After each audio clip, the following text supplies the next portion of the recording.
بسم اللہ الرحمن الرحیم۔ سختی شہادت جی نسو روئینا کہ رند پرورن راز قضیہ کربلا۔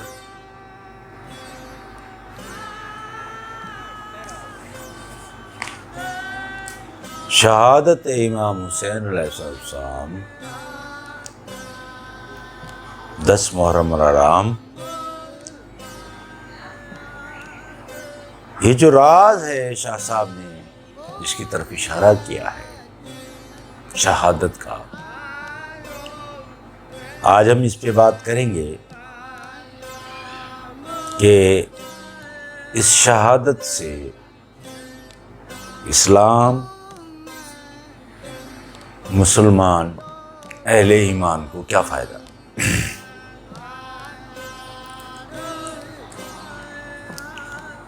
پہلے تو یہ دیکھا جائے کہ شہادت کی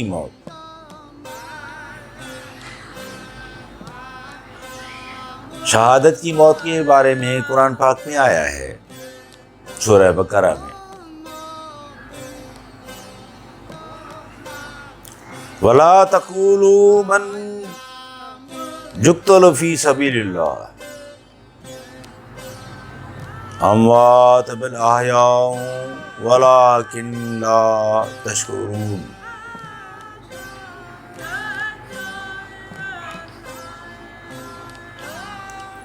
اور جو لوگ اللہ کی راہ میں مارے جائیں انہیں مردہ نہ کہو، ایسے لوگ تو حقیقت میں زندہ ہیں مگر تمہیں ان کی زندگی کا شعور نہیں۔ اس کا مطلب ہے موت ختم ہونے کا نام نہیں۔ موت کئی اقسام کی ہیں، جس میں سے اللہ تبارک و تعالیٰ نے جس موت کو اتنی بڑا اعزاز دیا وہ شہادت کی موت، مینس اللہ کی راہ میں قتل ہو جانا شہید کہلاتا ہے۔ ویسے اگر موت کے بارے میں معلومات کرنی چاہیے تو اصل مسئلہ یہ ہے کہ اس دنیا سے اگلی دنیا پہ جانے کا جو ذریعہ ہے وہ ہے موت۔ قرآن پاک کہتا ہے کہ اس کے بارے میں تمہیں شعور نہیں۔ صوفیاء کرام، بزرگان دین نے اس شعور کو حاصل کرنے کے لیے علم لدنی، مینس وہ خاص علم جو آپ صلی اللہ علیہ وسلم سے ہوتا ہوا آپ کی آل سے اولیاء کرام تک آیا،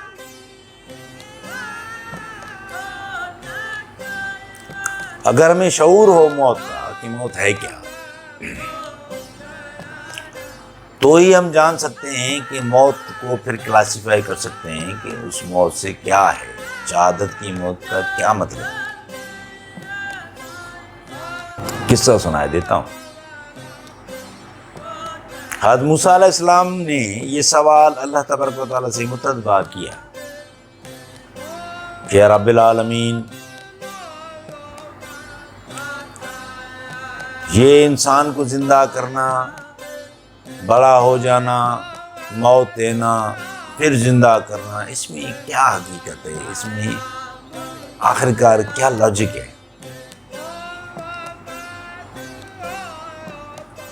تو اس کے بارے میں موسیٰ علیہ السلام کو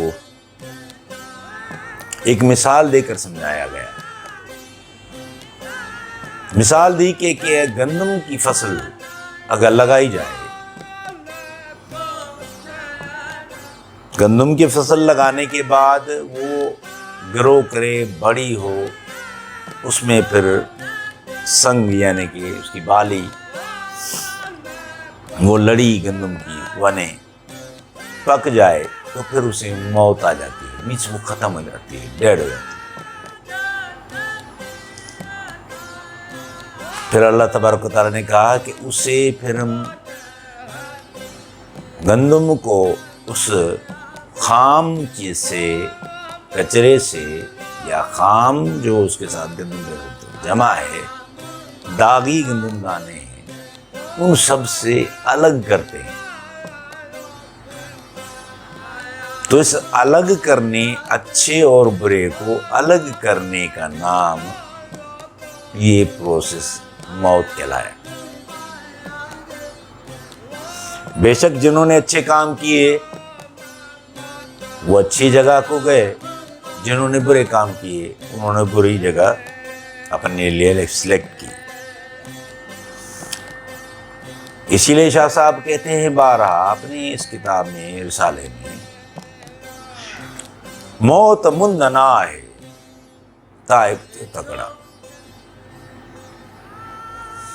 اجل اسارن کے تو کام وٹھی کا ہے، موت مند نہ ہے تائب تو تکڑا۔ اس کا مطلب ہے کہ آئے آپ شاہ صاحب نے کہ موت کا کوئی ٹائم نہیں ہے، کوئی موسم نہیں ہے کہ بھئی اس موسم میں موت آئے گی، اس موسم میں نہیں آئے گی۔ اس کا کوئی ٹائم پیریڈ یا ٹائم سیٹ یا کوئی موسم سے اس کا کوئی شمار نہیں۔ اس لیے کہا ہے کہ موت کا کوئی وقت نہیں، اس لیے تم تائب ہو جاؤ اللہ کے ان احکامات کے جو اللہ نے تم تک پہنچائے، اچھائی کو اپنا لو۔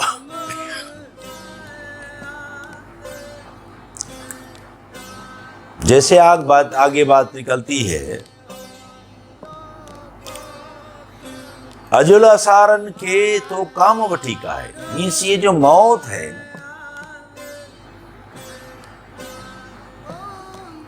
یہ جو لوگ بھول جاتے ہیں، بھلا بیٹھتے ہیں موت کو، یا غفلت میں چلے جاتے ہیں، موت کو یاد نہیں رکھتے، تو جب موت آتی ہے تو ان کو لاٹھی سے ہانک کے لے جاتی ہے۔ ایک ہوا خود اس پروسیس سے گزرنا، دوسرا اسے زبردستی اسی پروسیس سے گزارا جائے۔ تو اس لیے مومنین کے لیے یہ پروسیس اصل دیدار ہے اس کا، اور اصل زندگی ہے وہ اس کی طرف جانا۔ جو لوگ اس بات کو سمجھیں گے وہ یہ راہ ضرور پکڑیں گے، مگر جنہوں نے غفلت میں زندگی گزاری انہیں نہیں معلوم ہمیں کہاں جانا ہے۔ جب لینے والے آتے ہیں تو یہ گھبرا جاتا ہے، چلاتا ہے، بہت مشکل میں پڑ جاتا ہے، تو وہ اسے لاٹھی سے ہانکتے ہوئے لے جاتا ہے، اس تکلیف آتی ہے اسے۔ تو اس سے یہ طے ہوا کہ عام انسان کی زندگی کا جانا یعنی موت سے گزرنا اور شہید کے موت سے گزرنے میں بہت بڑا فرق ہے۔ اسی لیے ہی اللہ تبارک و تعالیٰ نے شہید کی موت کو اس لیے کہا ہے کہ وہ مردہ نہیں، زندہ ہے۔ تو اس لحاظ سے ہم آگے بات کریں گے واقعہ کربلا کی طرف، مگر واقعہ کربلا سے پہلے ہم ایک بات آپ تک پہنچانا چاہتے ہیں کہ امام حسین علیہ السلام جب آپ حضور سرور کائنات کے دور میں، ٹائم میں موجود تھے آپ، تو آپ نے کیا کچھ اپنی امت تک ان کے بارے میں پہنچایا، اس کے ضمن میں ایک دو حدیث پیش کر دیتا ہوں، پھر ہم اس فلسفہ شہادت کی بات کریں گے، شاہ صاحب کی شاعری کے رخ پہ۔ ترمذی میں ہے حضرت جابر بن عبداللہ آپ کو آپ صلی اللہ علیہ وسلم کو ناقہ قصوہ ایک خطبہ، یعنی کہ ناقہ قصوہ ایک جگہ ہے، وہاں پہ خطبہ فرمایا. اس خطبے میں آپ نے یہ بات کہی، اے لوگو،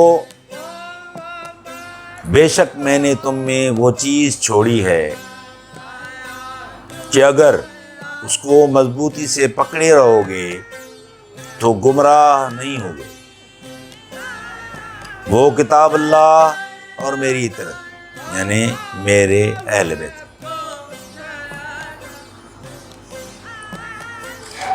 امام حسین علیہ السلام یعنی آل نبی، حضور جس کو اپنی آل کہتے ہیں، انہوں نے اپنی زندگی میں ہی ہمیں آگاہی دے دی کہ ہمیں ان کے ساتھ کیا برتاؤ رکھنا چاہیے.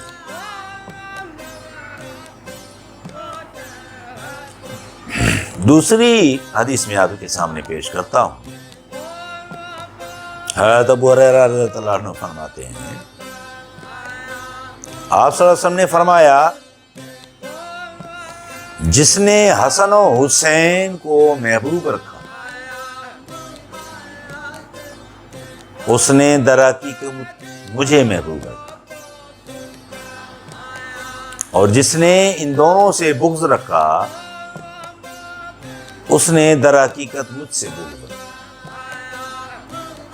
تو لہذا یہ بات جو آپ صلی اللہ علیہ وسلم نے فرمائی، حسین منی وانا من الحسین،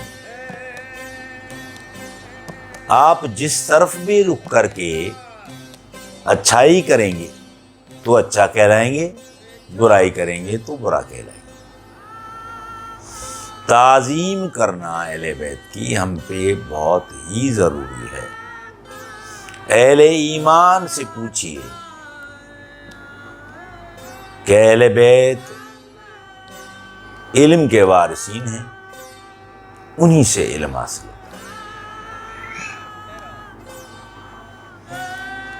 ابو سعید خضری رحمۃ اللہ علیہ فرماتے ہیں کہ آپ صلی اللہ علیہ وسلم نے فرمایا، قسم ہے اس ذات کی جس کے قبضے قدرت میں میری جان ہے، جس کسی نے بھی ہمارے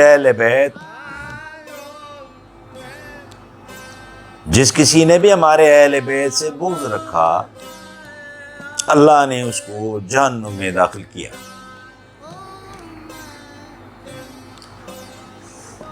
ایک اور حدیث آپ کو بتا دیتا ہوں. حضرت یعلا بن مرہ رضی اللہ تعالیٰ سے روایت کرتے ہیں، آپ صلی اللہ علیہ وسلم نے فرمایا، حسین مجھ سے ہے اور میں حسین سے ہوں. جو حسین کو محبوب رکھتا ہے وہ اللہ کو محبوب رکھتا ہے. حسین فرزندوں میں سے ایک فرزند ہے. یہ مشکات اور ترمذی میں حدیث موجود ہے.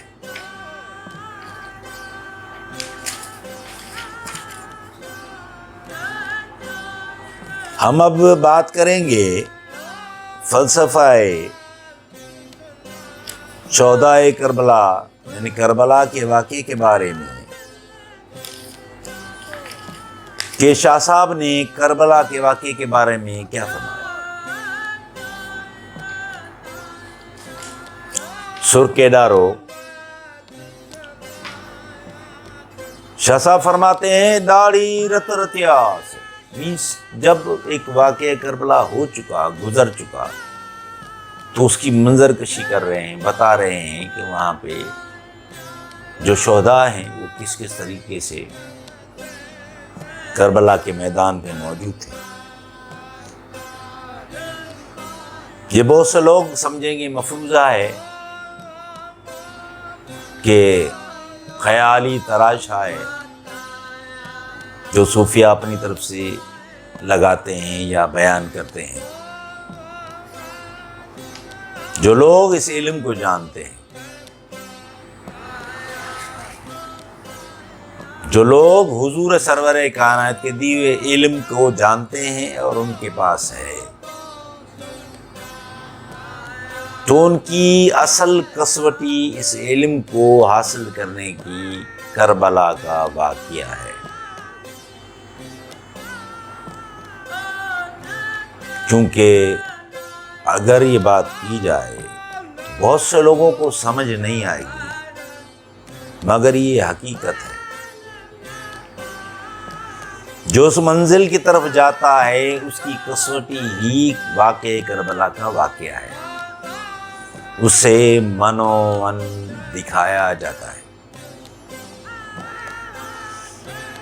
اس بات سے متفق نہیں ہوں گے لوگ، مگر وہ ضرور متفق ہوں گے جو اس راستے پہ چلے ہیں یا وہ جانتے ہیں۔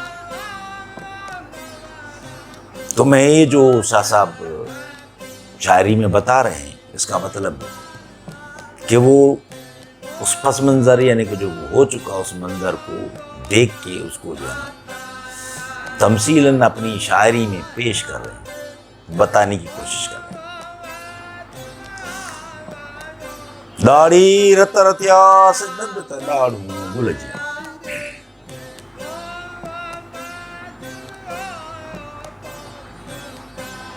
داڑھی رت رتیا سجد داڑوں گل جیاں، چوڈیاں ماہ چنڈ جیاں پڑ میں پاگڑیاس۔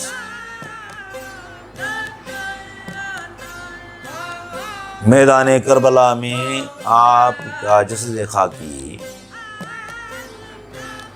شہادت کے بعد جو شاہ صاحب منظر کشی کر رہے ہیں کہ آپ کی داڑھی مبارک خون میں بھیگی ہوئی اور آپ کے دانت لال انار کے رنگ کی طرح، لال انار کے گل کے رنگ کی طرح لال دکھ رہے تھے۔ چودھویں ماہ چندر جی یعنی 14ویں کا چاند اندھیرے کو اجالے میں بدل دیتا ہے۔ 14ویں کا چاند اپنے اجالے سے رات کے اندھیرے کو اجالے میں بدل دیتا ہے۔ تو شاہ صاحب فرماتے ہیں 14 ماہ چندر جی پڑ میں پاگڑیاس، یعنی کہ جب آپ میدان کربلا میں موجود تھے تو آپ کی دستار اس طرح سے چمک رہی تھی کہ جیسے کہ 14ویں کا چاند چمکتا ہے۔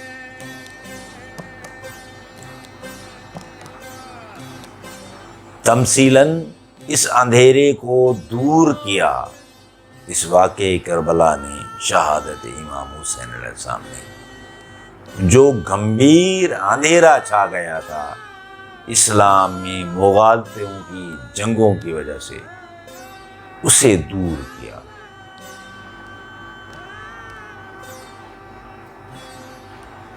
میڑے میں محمد جے مرمر کی ماس، ایسا بتانے کی کوشش کر رہے ہیں کہ اس عمل کے بعد، شہادت کے بعد آپ کی والدہ حضور کی موجودگی میں اس عمل پہ فخر محسوس کر رہی ہیں، خوش ہو رہی ہیں کہ کامیابی سے اللہ کے اس حکم کو بجا لایا گیا۔ تیں سورہ کے شاباش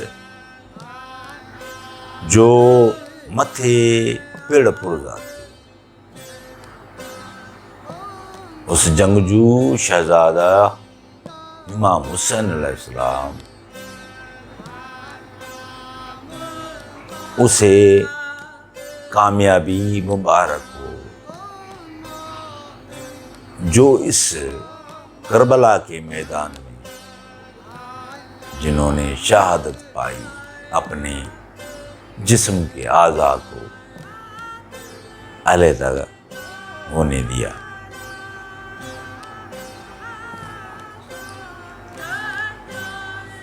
داڑھی رت رتیا سجد موتی ہوتیا۔ چھسا فرماتے ہیں داڑھی رتیاس میں داڑھی مبارک خون سے تر تھی، وہ دانت ایسے جیسے کہ موتیوں کی لڑی ہو، اسی کی مانند نظر آ رہے ہیں۔ چودہ ماہ چندر جی ہیں، وہی بات، 14ویں کے چاند کی طرح روشن پھر میں پیشانیوں سے، اس میدان میں آپ کی پیشانی مبارک اتنی چمک رہی تھی کہ جیسے 14ویں کا چاند روشنی کرتا ہے۔ اندھیروں سے یعنی ظلمات سے روشنی، نور النور، نور کی طرف جانے کا راستہ ہی شہادت کربلا ہے۔ سیماہم فی وجوہہم منہ میں منگتیاس،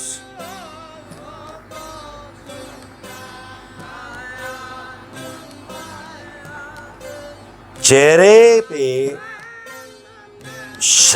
سجدے کے اثرات، یعنی جب آپ کو چہرے مبارک کی طرف نظر گئی تو جو بڑے عبادت گزار نورانی چہرے والے جس کو کہتے ہیں، جس سے عبادت کا اثرات آیا ہوں، نظر آتے ہیں، ویسے آپ کے چہرے پہ یہ چیز، وہ نور نظر آ رہا ہے۔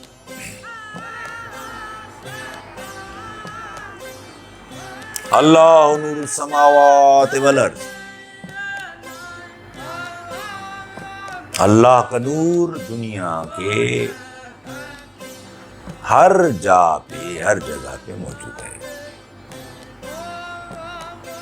پوری کائنات ارض و سما میں اللہ کا نور سمایا ہوا ہے، جل و زمین آس، جیسے کہ کائنات میں نور موجود ہے اللہ تبارک و تعالیٰ کا، ویسے ہی میدان کربلا میں بھی ظہور ہوا۔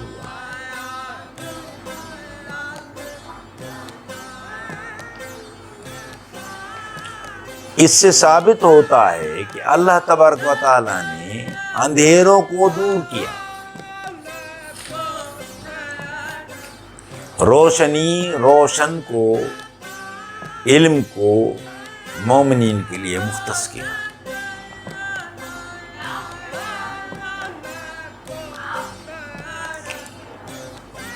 آپ سمجھتے ہوں گے کہ یہ جتنے بھی واقعہ گزرا ہے، اس کو تھوڑا سا سمجھنے کے لیے ایک بات چھوٹی سی کہہ دیں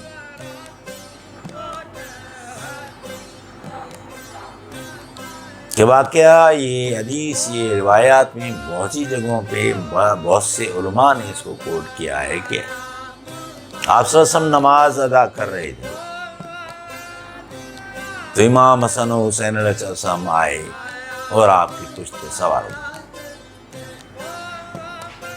روایات حدیث میں یہی آتا ہے کہ آپ نے جو مخصوص وقت ہوتا ہے، مثال کے طور پہ ہم 7 مرتبہ 11 مرتبہ سبحان ربی الاعلیٰ پڑھتے ہیں، کہا جاتا ہے کہ 72-73 مرتبہ سے زائد مرتبہ آپ نے پڑھا۔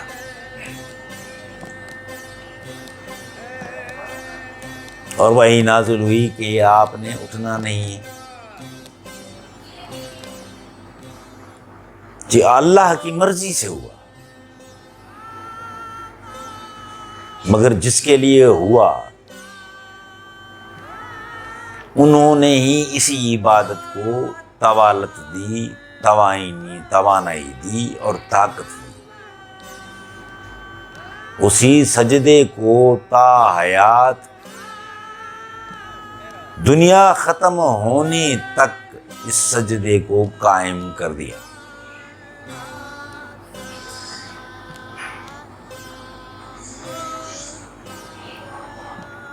اس ضمن میں بڑی اچھی بات کی ہے نظام الدین اولیاء سرکار بزرگ، چشتیہ سلسلے کے بڑے بہترین بزرگ انہوں نے ایک بات کہی جو کہ خاص ہے، عام کے لیے نہیں، مگر میں تھوڑا سا اشارتاً بتا دیتا ہوں۔ کہا کہ امامت کی طوالت کی دعا حضرت ابراہیم علیہ السلام نے مانگی اور اس کی پشت میں آئی قربانی کے صلے میں۔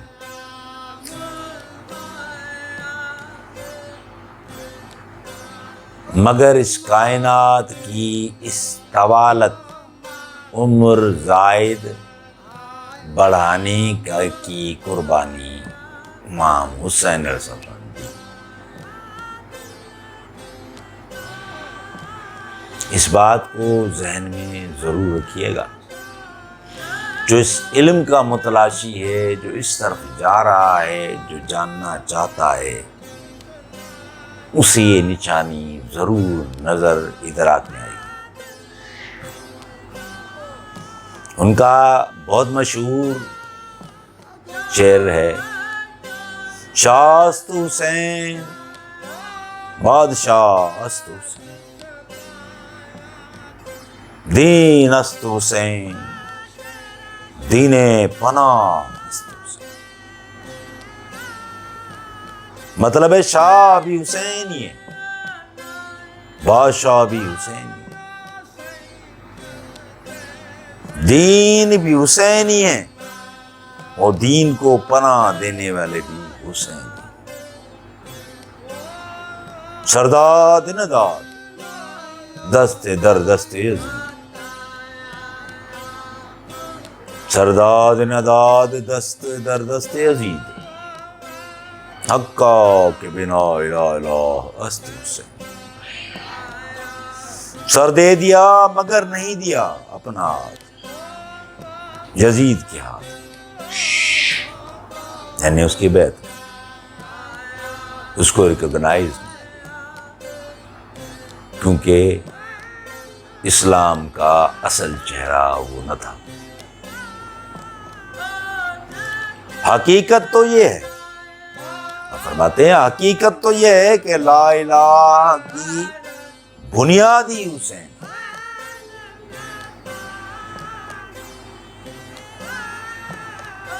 امام حسین علیہ السلام مشعل راہ، روشنی، نور ہے اس علم کے طالب علموں کے لیے، اس راہ پہ جانے والوں کے لیے جنہوں نے جان لیا ہے موت برحق ہے، مگر موت ہمیں کون سی سلیکٹ کرنی چاہیے، ہمیں کس موت کی خواہش ہونی چاہیے۔ وہ جب بھی امام حسین علیہ السلام کی طرف دیکھیں گے انہیں یہی بات نظر آئے گی کہ اللہ کی راہ میں اگر وہ جان دے دے وہ شہید۔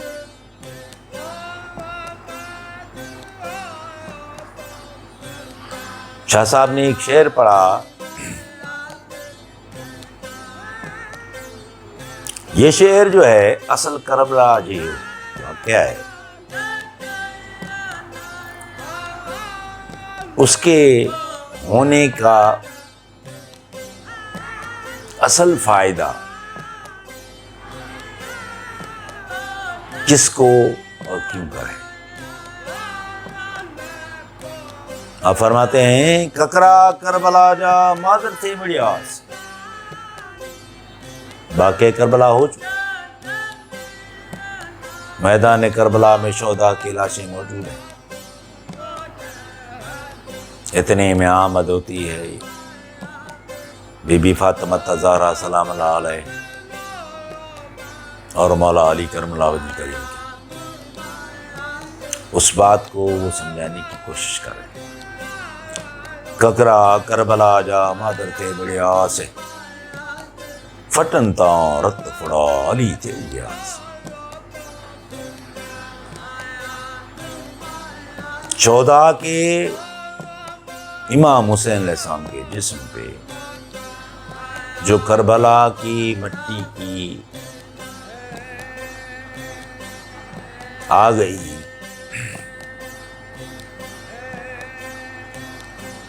اور گھوڑوں کے ٹاپوں سے اڑتی ہوئی مٹی کے تہ آ گئی. اسے آپ بی بی صاحبہ ہٹا رہی اور جو خون زخموں سے رسا، تو خون ابھی بھی موجود ہے آلودہ، اسے حضرت علی کرم اللہ وجہ الکریم صاف کر رہے.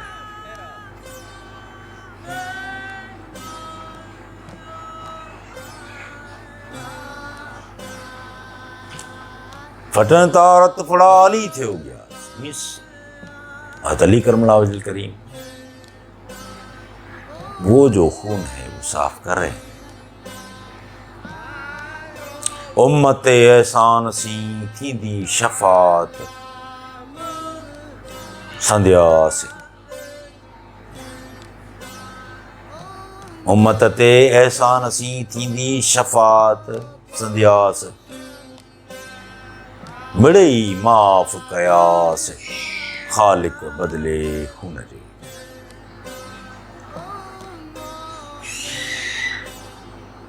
آپ نے یہ بتانے کی کوشش کی ہے امت محمدی جو حضور سرور کائنات کی طرف کھڑی ہے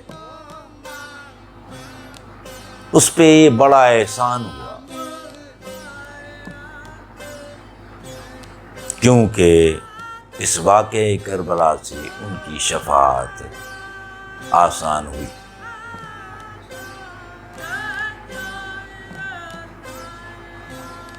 بڑی معاف قیاس، اللہ نے معاف کر دیا.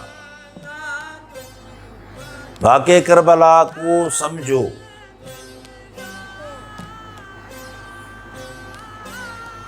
شاہ صاحب فرماتے ہیں بڑی معاف قیاس، بخش دیے گئے وہ لوگ. کون بخش دیے؟ وہ لوگ خالق بدلے خون دے، ان مومنین کو جو پہلے، اس وقت، اس کے بعد تا حیات قیامت کے قائم ہونے تک جنہوں نے امام حسین علیہ السلام کی طرف کھڑے ہوئے اس حق و سچ کو بلند کیا، اسی کو یاد رکھا، اسی پہ چلے، وہی عمل کیے، تو اللہ تبارک و تعالیٰ نے امام حسین علیہ السلام کی رہنمائی، امام حسین علیہ السلام کو امام سمجھنے والوں کو اللہ نے معاف کیا. ان کی شفاعت ہو چکی. جس نے دل سے امام حسین علیہ السلام کی اس سچائی، اس عمل کو سمجھا اور اس پہ عمل کیا. تو دعا ہے کہ اللہ تبارک و تعالی ہم سب کو یہ ہمت دے کہ ہم لوگ سچائی کے راستے پہ چلتے ہوئے ہمیں موت آئے. اگر ہم غفلت میں رہے، ہم نہ سمجھے، ہم نے نہ ڈھونڈا، تو غفلت کی موت اندھیروں کی گہرائیوں میں گرا دیتی، ظلمات میں دھکیل دیتی. ظلمات سے نکلنے کا واحد ذریعہ امام حسین علیہ السلام کے بتائے ہوئے اس روشن راستے کی طرف چلنا کامیابی ہے. امید کرتا ہوں میری باتوں کو پازیٹیولی لیں گے، سمجھنے کی کوشش کریں گے، کیونکہ اصل میں اہل بیت جو ہیں وہ جزء ایمان ہے. اعمال بڑے بڑے لوگوں نے کیے ہوں گے، بڑے بڑے ریوارڈ حاصل کیے ہوں گے، مگر یہ سراسر جزء ایمان ہے۔ جس نے آپ کو نہیں مانا اس نے حضور سرور کائنات کو نہیں مانا، نہ ہی اس نے پھر اللہ کو مانا۔ جس نے محبت رکھی امام حسین سے اسی نے محبت رکھی حضور سے، اسی نے محبت رکھی اللہ سے۔ تو جان لو کہ وہ روشنی ہے جو اللہ سے محمد، محمد سے حسین تک۔ اس کے بعد اہل ایمان کو علم کی صورت آگے ہی میں ملتی ہے۔ اہل ایمان وہی ہیں جو اس کو سمجھتے ہیں۔ یا رب العالمین ہمیں تو بخش، ہمارے گناہوں کو معاف فرما، مولا حسین کے صدقے۔ یا رسول اللہ ہم پہ نگاہ کرم، نور سیدھی راہ اور راستہ ملے۔ مدینے دا گوٹ سن مجھا سڑڑا، جے لگا تجھی چوٹ سے پار لگا اج پہ۔ مدینے جا شاہ سن مجھا سڑڑا، کارن لگ اللہ سگو رس سگ۔ ربنا ظلمنا انفسنا وان لم تغفر لنا وترحمنا لنکونن من الخاسرین۔ رب العالمین وباؤں، بیماریوں سے، مصیبت سے، شیطان کے شر، دجال کے فتنے، انسان کے شر سے بچا، مولا حسن سے بچا۔ ہمیں آ گئی علم و روشنی عطا کر، ہمیں وہ سچا اور سیدھا علم عطا کر جس پہ چل کے ہم شجاعت کی موت کی پروسیس سے گزر گئے۔ جدو تجھو نام پن بات پیو جائی مگا، ریہ تھمبے ریہ تو چھپر تو چھا، تجھالو کہاں معلوم تو کسے۔ السلام علیکم۔